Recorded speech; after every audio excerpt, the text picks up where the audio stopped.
อันนี้มอสองเด้อแล้วพี่น้องเอ้ยมอสองเป็นตาแซ่บแท้ว่าเห็นบ่มอนี้อันแครอทอ้าวหลายเด้แล้วก็เห็ดก็อ้าวหลายเพราะว่าแบ่งเครื่องจากมาจากบ่อหม้อแรกแต่ว่าแบ่งบ่เท่ากันพี่น้อง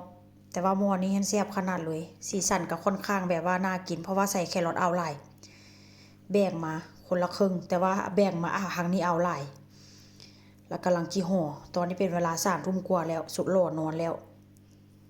เพราะว่าอันก่อนจีเอาสุดหล่อนอนค่อยก็มาพัดแล้วก็เอาสุดหล่อไปนอนพอดีสุดนอนแล้วมันก็สิเซาฮ้อนพี่น้องเพราะว่าข้ามันเซาฮ้อนก่อนจึงกินมาห่อน่ากินหอมห่วยๆเลยมื้ออื่นเด้อมื้ออื่นทอดละอันจัดใส่ถุงใส่ถาดเอาไปโรงเรียนลูกชายแล้วกินมาถ่ายให้เบิ่งเวลาเวลาทอดเวลาจัดอันใส่ถาดถ้าหากว่ามีเวลากินมาถ่ายให้เบิ่งไปแล้วบ๊ายบาย